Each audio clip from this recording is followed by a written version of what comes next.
예수님의 부활에 있어서 가장 극적인 모습이 있다고 하면은 빈 무덤을 들여다보면서 슬피 울던 마리아가 등 뒤에 새기신 부활의 주님을 만난 것입니다.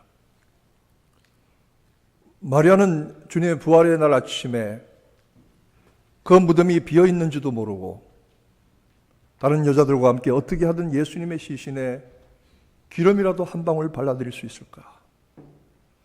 아무것도 해드릴 수 있는 것이 없지만 기름이라도 어떻게 한 방울 발라드릴 수 있을까?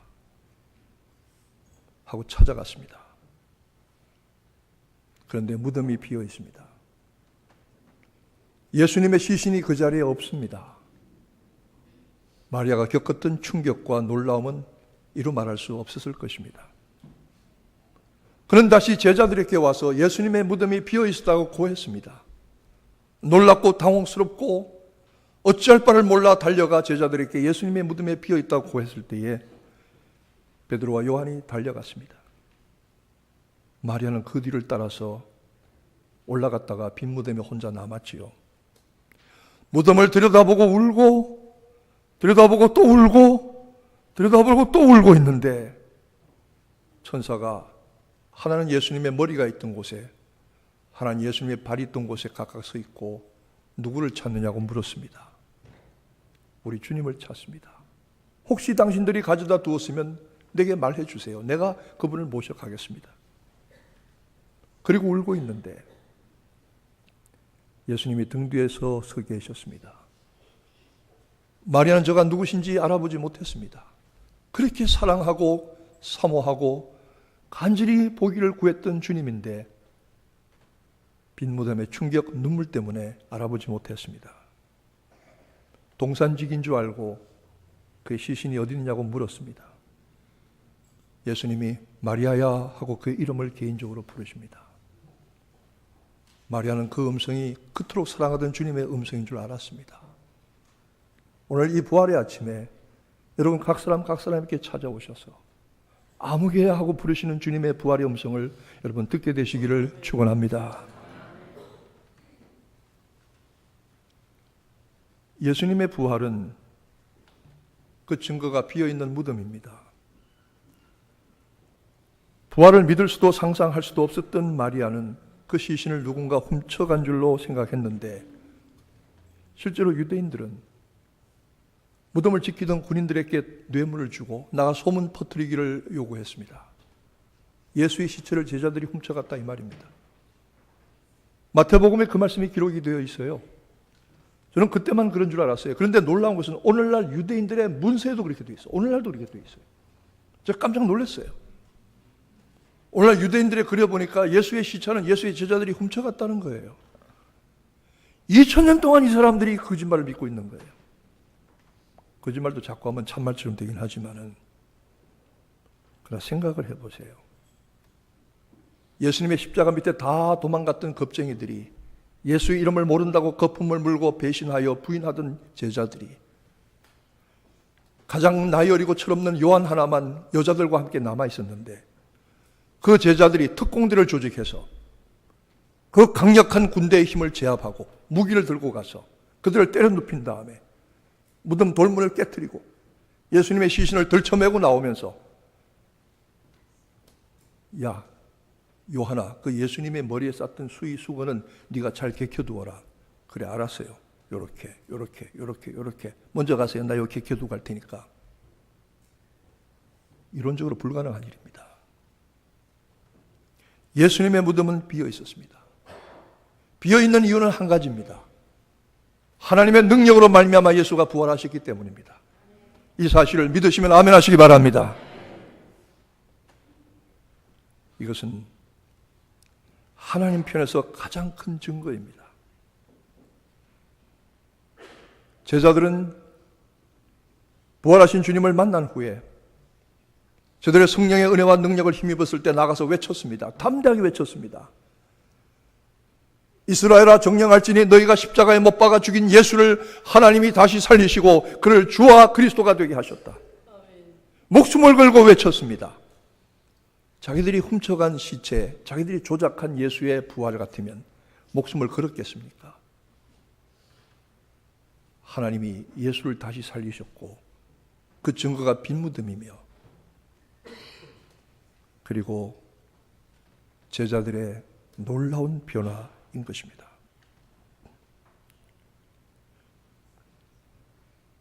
부활의 가장 큰 증거는 바로 예수 자신의 예언입니다. 그가 제자들에게 여러 번에 걸쳐서 장차 받으실 고난에 대해서 말씀하셨는데 그때마다 항상 부활을 말씀하셨습니다. 인자가 이제 예루살렘에 올라가면 서기관들과 제사장들과 바리새인과 장로들에게 잡히어 죽임을 당하고 그러나 제3일에 반드시 살아나야 하리라. 그렇게 여러 번 말씀했었지만 제자들은 듣지 못하고 깨닫지 못했습니다. 사람이 마음이 없으면요, 무슨 얘기를 해도 못 알아듣더라고요. 무슨 얘기를 해도 깨닫지 못하더라고요. 제자들이 그랬을 것입니다. 그러나 다시 살아나리라 하신 말씀 그대로 예수께서 부활하셨습니다. 주님 자신이 약속하신 그 약속이 부활의 가장 큰 증거인 것을 믿으시기를 축원합니다. 하나님이시고 하나님의 아들이시며 구세주와 메시아이신 그분이 내가 다시 부활하리라 약속하신 그 약속이 최대의 부활의 증거입니다. 이 증거는 논리적으로 설명되는 게 아닙니다. 과학적으로 입증되는 것이 아닙니다. 예수님 내가 부활하리라 말씀하시고 부활하신 그 부활의 증거는 내가 믿어져야 되고 내가 받아들여져야 되는 것입니다. 제가 여러분에게 늘 얘기하지만 예수는 믿는 것이 아니라 믿어지는 것이라고 했습니다. 복음의 진리는 납득되거나 해석되거나 설명되는 것이 아니라 그대로 받아들여지는 거라고 했습니다. 받아들이지 않으면 안 된다고 했습니다. 예수 진리, 부활의 진리 믿겠습니다. 아무리 노력해도 안 믿어지는 거 할 수 없습니다. 그랬더니 어떤 분이 어떻게 하면 목사님 말씀대로 믿어지느냐고 물었습니다. 그 방법을 얘기를 해주세요. 그랬습니다. 그렇습니다. 부활의 진리가 있는 그대로 내게 받아들여지려면 예수님의 부활이 믿어지려면 믿게 하시는 은혜를 받아야 합니다. 예레미야 29장에 말씀하기를 너희가 전심으로 주를 찾고 찾으면 만나리라. 너희가 전심으로 나를 찾고 찾으면 만나리라 말씀하셨습니다. 전심으로 찾고 찾으면 만나게 될 줄로 믿습니다. 이 전심도 하나님이 주시는 전심입니다. 어떤 사람은 이런 전심에 샘솟도록 나오는 사람도 있고 어떤 사람은 원하지 않는 환경과 고난과 어려움 가운데 이 전심을 가지게 되는 사람도 있습니다. 어떻게 되었든지 간에 예수님을 하나님을 전심으로 찾고 찾는 사람은 반드시 만나게 되어 있습니다. 주님을 찾아서 만나는 여러분 되시기를 축원합니다. 이 마리아를 보세요.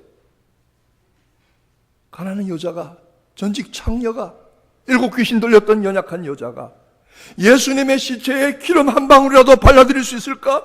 기름 한 방울이라도 발라드릴 수 있을까 하고 사모하는 마음으로, 전심으로 사모하는 마음으로 빗자무덤을 찾아갔다가 그래서 마리아가 주님 만난 거 아니겠습니까? 저와 여러분에게 이 같은 간절함이 있게 되기를 소원합니다. 그 주님을 내게 모셔서 나의 주인 삼았더니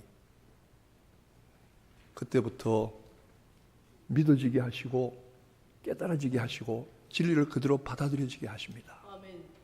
이 은혜를 체험해본 사람만 압니다. 이 은혜를 체험해보지 않은 사람은 가짜라고 그랬더니 목사님 그렇게 세게 얘기하지 마세요. 그러면 제가 세게 얘기하지 않겠습니다. 짝퉁입니다. 그러나 그 방법도 말씀하겠습니다. 전심으로 찾고 찾으면 만나리라.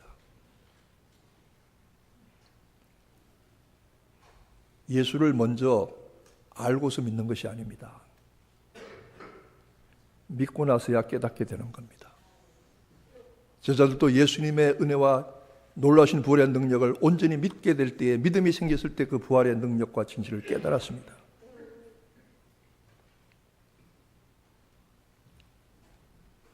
세 번째로 부활의 목격자들입니다.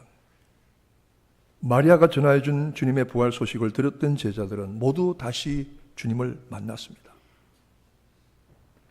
먼저 게바에게 베드로에게 보이셨다고 했습니다. 베드로가 누굽니까? 주님을 부인했던 배신자 아닙니까? 그런데 주님은 마리아, 막달라 마리아가 주님을 가장 먼저 만났지만 바울은 공식적인 문서에서 게바 베드로라고 그를 세워주고 있습니다. 그리고 12제자에게 보이셨다고 했습니다. 그리고 500여 형제에게 일시에 한꺼번에 보이셨다고 했습니다. 여러분, 한두 번 헛것을 잘못 볼 수는 있습니다. 이렇게 반복해서 나타나신 주님을 잘못 볼 수는 없습니다. 한두 사람이 잘못 볼 수는 있습니다. 이렇게 여러 사람들이 어떤 때는 한 번에 500명이 한꺼번에 부활하신 주님을 만났는데 이 편지를 기록할 때는 20여 년이 지났지만 아직도 그 가운데 태반은 250명은 산술적으로 살아있고 바울은 그 250명의 이름을 적으라면 적어서라도 예수님의 부활을 한꺼번에 본 목격자라고 될 수 있다 이겁니다.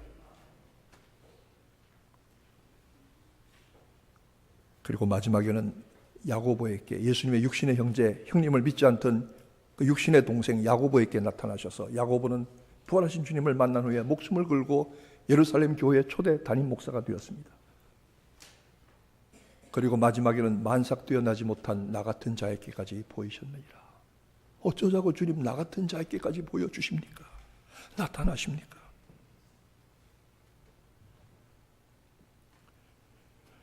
주님이 먼저 찾아와 주셨습니다. 부활하신 주님이 40일 동안 해 받으신 후 40일 동안 하늘 오르시기 전에 이 땅에 계시면서 주님이 하신 일은 사람들을 먼저 찾아가 주신 겁니다. 우리가 주님의 부활을 믿고자 원하고 전심으로 사모하고 전심으로 찾고 찾으면 부활의 주님이 오늘도 찾아오셔서 마리아야 하고 부르시던 그 음성으로 우리의 각 사람의 이름을 불러서 부활하신 주님을 만나게 되시기를 축원합니다. 하나님이 만드신 증거는 가장 큰 증거는 예수의 빈무덤입니다. 가장 큰 부활의 증거는 예수 그리스도 자신의 예언이십니다. 그리고 사람 편에서의 가장 큰 증거는 제자들의 변화입니다. 그리고 부활하신 주님을 직접 만난 사람들의 목격입니다. 그 가운데서 가장 중요한 증거는 내게 있어서 가장 중요한 증거는 다른 것이 아니라 내가 부활하신 주님을 만나는 것입니다. 내가 만나는 것입니다. 여러분, 무슨 소리를 해도 부활하신 주님을 만나는 여러분 되시기를 축원합니다.